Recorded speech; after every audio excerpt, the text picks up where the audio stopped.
नमस्कार दोस्तों, स्वागत है आप सभी का। तो प्रिय विद्यार्थियों, इस वीडियो में हम जो है राजस्थान की जो वार्षिक परीक्षा है कक्षा 9 की, उसके लिए जो हम यहाँ पर जो है इंग्लिश के मोस्ट इंपोर्टेंट क्वेश्चन का हम इसमें जो है सॉल्यूशन करवाने जा रहे हैं। तो देखिए, इस वीडियो में हमने जो है आपकी फर्स्ट बुक है बिहाइव, इसके हमने प्रोज पार्ट, प्रोज मतलब जो गद्य भाग हैं वो वाले, और जो पोइट्री पार्ट है यानी कि कविता वाले पार्ट हैं, उन सभी को यानी कि पूरी किताब को इसमें जो है हमने कवर किया है।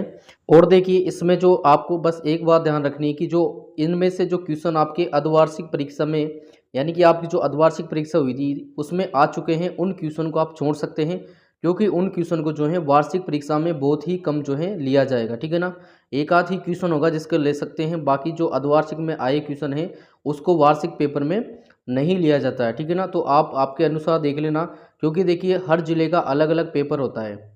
ठीक है, तो अलग अलग पेपर होता है, तो हम ये बता भी नहीं सकते कि ये क्वेश्चन आपके आ चुका है या कौन सा आया है। वो आपके अकॉर्डिंग देख लेना, आपके पास जो है अर्धवार्षिक के पेपर होंगे। ठीक है, उसमें से आप इसको देख लेना। तो देखिए, इसमें जो पहला पार्ट है उसका सबसे पहले हम प्रोज पार्ट को ले रहे हैं। इसमें पहला पार्ट है, उसमें जो है इंपोर्टेंट क्वेश्चन है कि हाउ ओल्ड आर मार्गी एंड टॉमी, यानी कि मार्गी व टॉमी कितने बड़े हैं। और प्रिय विद्यार्थियों, हम यहाँ पर देखिए केवल आपको क्वेश्चन बताएंगे, उसका जो है आंसर इसमें लिखा हुआ है। आंसर हम यहाँ पर पढ़कर आपको नहीं सुना पाएंगे, क्योंकि इससे जो है बहुत टाइम लगता है और वीडियो भी बहुत बड़ा बनता है। तो आप जो है इन इम्पोर्टेंट क्वेश्चन को या तो आप इस PDF से जो है ले सकते हैं। इस PDF को हम टेलीग्राम चैनल पर अवेलेबल करवा देंगे, या फिर जो है आप आपकी जो भी बुक है, गाइड है, उसमें इन क्वेश्चन को टिक मार्क कर सकते हो और वहाँ से आप इसको याद कर सकते हो। ठीक है, और इसके बाद देखिए अगला क्वेश्चन है कि व्हाट डिड मार्गी राइट इन हर डायरी, यानी मार्गी ने अपनी दैनिकी में यानी कि डायरी में क्या लिखा। इसके बाद देखिए अगला क्वेश्चन है where was Margie school did she have any classmate, यानी कि मार्गी का विद्यालय कहाँ था, क्या उसके कक्षा के कोई साथी थे। ये भी जो है मोस्ट इम्पोर्टेंट क्वेश्चन है। और इसके बाद देखिए अगला क्वेश्चन है कि व्हाट सब्जेक्ट डिड मार्गी एंड टॉमी लर्न, यानी कि मार्गी और टॉमी कौन से विषय पढ़ते थे। इस क्वेश्चन को भी आपको जो है याद करना है। ये मोस्ट इम्पोर्टेंट जो है पार्ट है, और इस पार्ट से जो है 3-4 क्वेश्चन आपसे जरूर पूछे जाएंगे। अगला क्वेश्चन है कि why did Margie's mother send for the county inspector, यानी कि मार्गी की माँ ने काउंटी इंस्पेक्टर को क्यों बुला भेजा।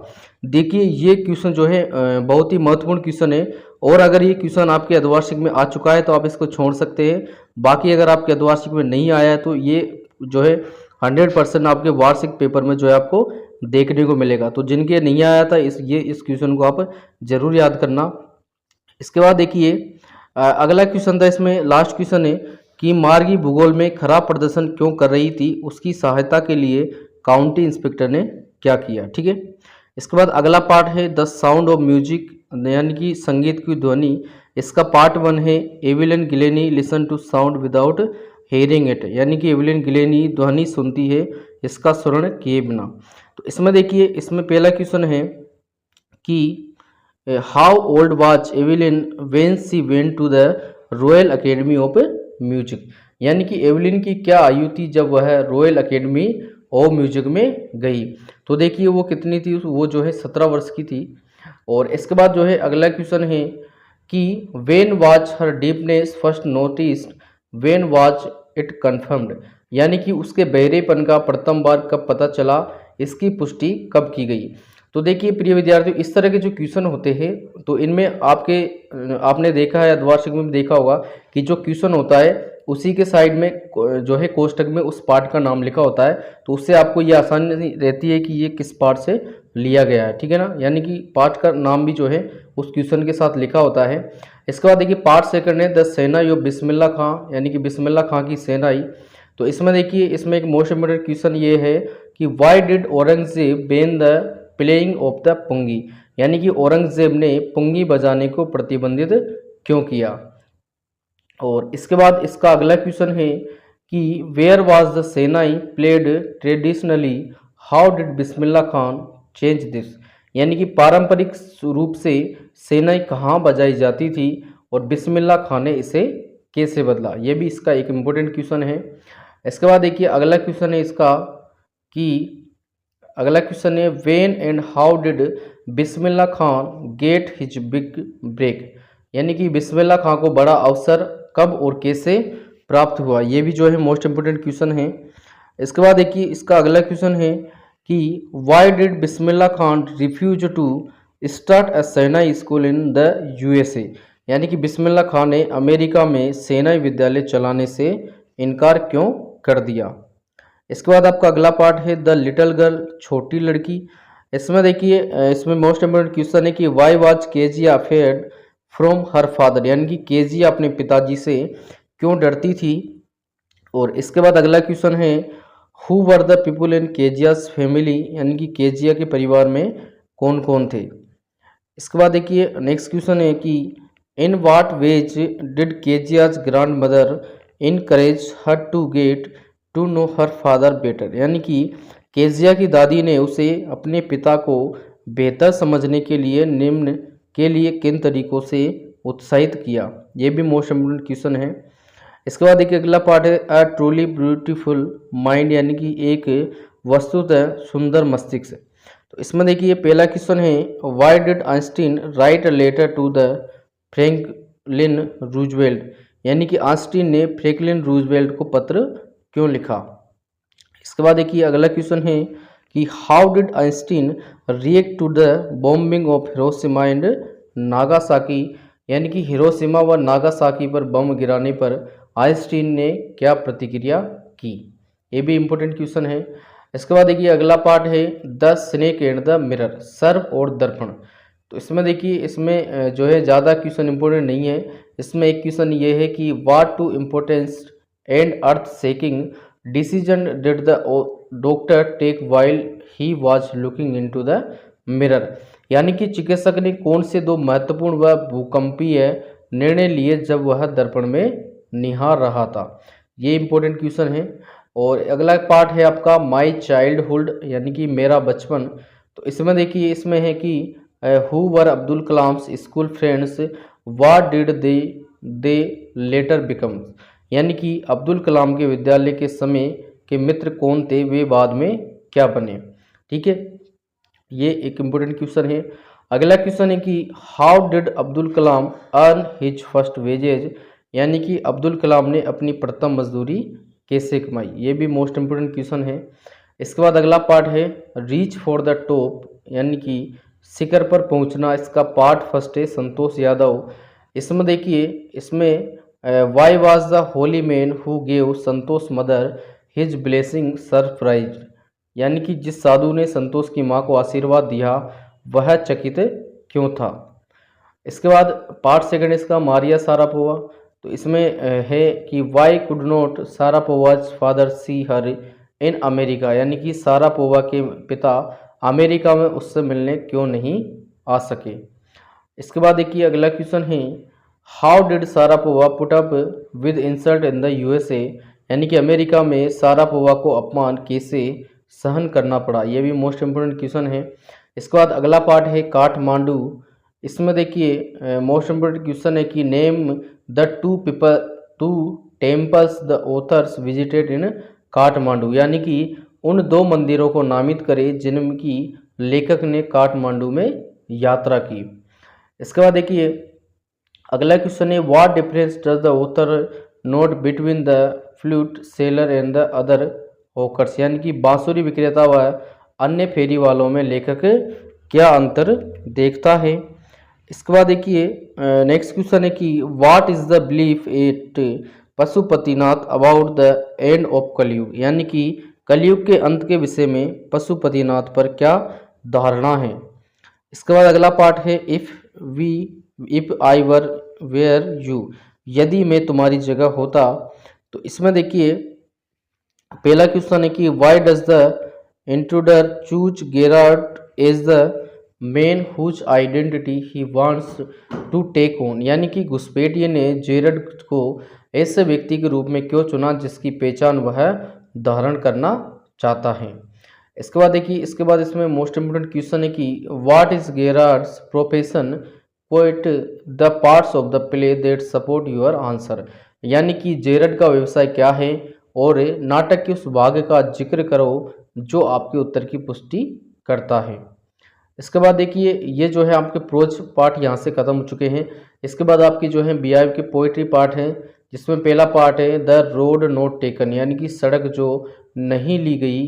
तो इसका देखिए पहला क्वेश्चन है कि where does the traveller find himself, what problem does he face, यानी कि यात्री अपने को कहाँ पाता है, वह किस समस्या का सामना करता है। ठीक है, और इसके बाद देखिए डियर स्टूडेंट, एक क्वेश्चन आपसे जो है आपकी जो कविताएं हैं उनमें से किसी भी कविता का जो है मैसेज आपसे पूछा जाएगा, यानी कि जो उसकी जो मेन थीम है या मेन मैसेज है वो आपसे ज़रूर पूछा जाएगा। तो आप जितने भी आपकी जो है पोइम है उन सभी का जो है आपको मैसेज ज़रूर याद करना है, क्योंकि 2 या 3 नंबर में आपसे मैसेज ज़रूर पूछा जाएगा। क्वेश्चन रहेगा highlight the message of the poem, फिर पोइम का वो नाम दे देगा। ठीक है ना, या आपसे बोलेगा कि what is the main theme of the poem, poem का नाम दे देगा, यानी कि उसका जो है मेन मुद्दे उद्देश्य या मेन संदेश क्या है वो आपको हर पोइम का जो है याद रखना है।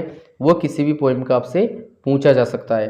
तो यहाँ पर देखिए ये क्वेश्चन है highlight the message of the poem, यानी कि कविता के संदेश पर प्रकाश डाले। तो इस तरह का ये क्वेश्चन है, आपको जरूर याद करना है। 2 या 3 नंबर में ये क्वेश्चन आपसे जरूर पूछा जाएगा। इसके बाद दूसरा पार्ट है वाइंड। वाइंड में देखिए क्वेश्चन है व्हाट डज द पोइट से द वाइंड गॉड विनोज, यानी कि कवि के अनुसार पवन देव क्या पचाड़ते हैं। ये इंपॉर्टेंट क्वेश्चन है। दूसरा क्वेश्चन इसमें what should we do make friends with the wind, यानी कि पवन से मित्रता के लिए हमें क्या करना चाहिए। अगला क्वेश्चन है इसका जो है देखिए इस तरह से भी क्वेश्चन आ जाता है कि व्हाट इज द मैसेज या central idea of the poem. तो ये जो है आपको सभी कविताओं का याद करना है। अगला है rain of the on the roof, यानी कि छत पर वर्षा।